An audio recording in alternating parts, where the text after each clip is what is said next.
Neighbours अर्थात् छिमेकी। आज हामी क्लास 12 को इङ्ग्लिस विषयमा रहेको नाइबर्स कथाको समरी एक्सप्लेनेसन गर्न गइरहेका छौँ।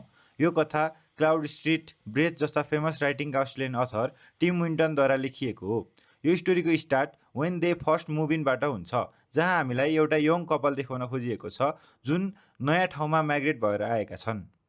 त्यो एरियामा धेरै युरोपियन माइग्रेट फ्यामिलीहरू बसिरहेका हुन्छन्। नयाँ ठाउँ भएकाले उनीहरूलाई सुरुमा सबै कुरा अनफेमिलियर र अनकम्फर्टेबल लाग्न थाल्छ।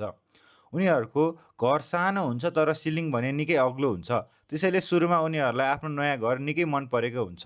तर नेबर हुन बस्न थालेपछि उनीहरूले आफूलाई अरूभन्दा फरक महसुस गर्न थाल्छन्।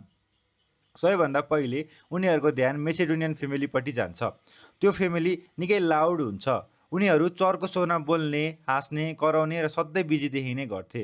यङ कपाललाई उनीहरूको व्यवहार अलि स्ट्रेन्ज र डिस्टर्बिङ लाग्न थाल्छ। कहिलेकाहीँ उनीहरू झगडा गरिरहेको जस्तो पनि सुनिन्छ, तर वास्तवमा त्यो उनीहरूको सामान्य कम्युनिकेसन स्टाइल मात्र हुन्छ। अर्कोतर्फ एउटा पोलिस विडोवर पनि त्यही नेबरहुडमा बस्छन्। पोलिस भनेको पोल्यान्डबाट माइग्रेट भएर आएका व्यक्ति हुन् भने मेसेडोनियन भनेको मेसेडोनियाबाट माइग्रेट भएर आएका व्यक्ति हुन् र साथै विडोवर भनेको विधुर हो। विधुर भन्नाले कुनै पनि श्रीमती बितिसकेका व्यक्ति। त्यसैगरी उनी धेरै शान्त स्वभावका देखिन्थे, तर दिनभरि ह्यामर लिएर काठ ठोक्ने मात्र काम गरिरहन्थे। त्यो ड्याङ ड्याङ ड्याङ गर्ने आवाजले यङ कपाललाई निकै इरिटेटिङ फिल लाग्थ्यो। उनीहरूलाई लाग्थ्यो यो बुढो मानिस कहिले पनि आराम गर्दैन रहेछ। त्यसैगरी नेबरहुडका बच्चाहरू भने हिलोमा खेल्ने, एकअर्कालाई माटो छ्याप्ने, चिच्याउने, कराउने जस्ता अनवान्टेड एक्टिभिटिजहरू गरिरहन्थे।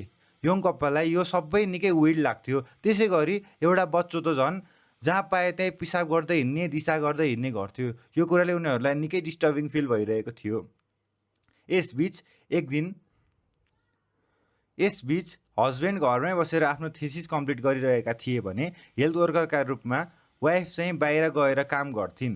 छिमेकीहरूलाई यो कुरा पनि अनौठो लाग्थ्यो, किनकि उनीहरूको सोचाइअनुसार पुरुष बाहिर काम गर्ने र महिला घरमा बस्ने चलन बढी थियो। त्यसैले दुवै पक्षले एकअर्कालाई गलत रूपमा बुझिरहेको थिए। तर स्टोरी यही मिसअन्डरस्ट्यान्डिङबाट चेन्ज हुन सुरु हुन्छ। स्प्रिङ सिजन आएपछि यङ कपालले गार्डन बनाउन थाल्छ। सुरुमा उनीहरूलाई कसैले हेल्प गर्दैन जस्तो लाग्छ, तर अचानक एकजना लेडी नेबर्स आएर उनीहरूलाई गार्लिक, सिड्स र विभिन्न गार्डनिङ टिप्सहरू दिन थाल्छिन्। उनीहरूलाई कुन बिरुवा कहाँ रोप्ने, कसरी रोप्ने भनेर पनि सिकाउँछिन्। यो कुराले उनीहरूलाई एउटा रिलिफ फिल भएको, आफूसित कोही साथमा छन् भन्ने जस्तो कुरा फिल हुन्छ। त्यसैगरी एक दिनको कुरा हो, हस्बेन्डले हेन हाउस बनाउन प्रयास गरिरहेका हुन्छन्, तर त्यो राम्रोसँग बन्दैन र भत्किन्छ। उनी निराश हुन्छन् र त्यसलाई त्यत्तिकै छोडिदिन्छन्। तर भोलिपल्ट बिहान उठेर हेर्दा पोलिस विडोवर आएर राति चुपचाप त्यो हेन हाउस रिपेयर गरिसकेका हुन्छन्। यो मुभमेन्ट नै स्टोरीको टर्निङ पोइन्ट हो। यसरी कपालले बिस्तारै नेबर्सलाई फरक नजरले हेर्न थाल्छन्। पहिले एनोइङ लागेका मानिसहरू वास्तवमा केयरिङ र हेल्पफुल रहेछन् भन्ने कुरा बुझ्छन्। समय बित्दै जान्छ। नेबर्स र कपाल बीच फ्रेन्डसिप बढ्दै जान्छ। उनीहरू भेजिटेबल्स, गार्लिक, फुड र गिफ्ट एक्सचेन्ज गर्न थाल्छन्। ल्याङ्ग्वेज फरक भए पनि काइन्डनेस र एक्सनले उनीहरूलाई नजिक बनाइदिन्छ। पछि अचानक वाइफ प्रेग्नेन्ट भएको खबर उनीहरूलाई पत्तो लाग्छ। यङ कपाल यो खबर सुन्नासाथ निकै फ्राइटन हुन्छन्। उनीहरूलाई एक नयाँ ठाउँमा, एक नयाँ व्यक्तिहरूको माझमा आफू प्रेग्नेन्ट भएको र कसैले केयर नगर्ने कुराको आशा हुन्छ। त्यसैले उनीहरू आफूलाई निकै डराएको महसुस गर्न थाल्छन्। यो खबर तर नेबरहुडमा सुन्नासाथ सबैजना एक्साइटेड हुन्छन्। विशेष गरी महिलाहरूले उनीहरूको धेरै केयर गर्न थाल्छन्। कसैले बेबीको नेम सजेस्ट गर्छन्, कसैले हेल्थको बारेमा सोध्छन्, कसैले बेबीको क्लोथेस निट गर्न थाल्छन् भने एकजना नेबरले त झन् कन्फिडेन्टली इट्स अ बोय समेत भन्छन्। पुरुषहरू पनि हस्बेन्डलाई निकै फ्रेन्डली तरिकाले टिज गर्न थाल्छन्। उनीहरूलाई आफ्नो ग्रुपको सदस्य जस्तै व्यवहार गर्न थाल्छन्। अब स्टोरीको क्लाइम्याक्स आउँछ। वुमनको डेलिभरीको दिन आउँछ। हाउसभित्र वाइफ लेबर चलिरहेको हुन्छ।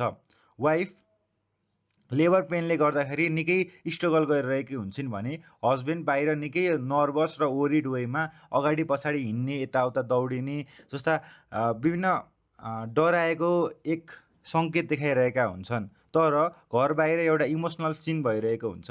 पुरा नेबरहुड घरको बाहिर बसेर घडी हेर्ने, ओरिड हुने जस्ता क्रियाकलाप गरिरहेका हुन्छन्। यसले सिधै के सङ्केत गर्छ भने नेबर्सले कति चाहिँ केयर गर्दा रहेछन् त यङ कपाललाई भन्ने कुरा पनि सङ्केत गर्छ। त्यसै गरी घरभित्रबाट अचानक एउटा सानो बेबीको क्राइङको आवाज आउँछ। त्यो खबरले पुरै नेबरहुड सेलिब्रेसन गर्न थाल्छन्। उनीहरू रमाएर उफ्रिन थाल्छन्। त्यसैबीच हस्बेन्डले टाढाबाट यो कुरा हेरिरहेका हुन्छन् र उनले आफूले गरेको 90s सेन्चुरीको थेसिस गलत हो भन्ने कुराको आभास गर्छन्।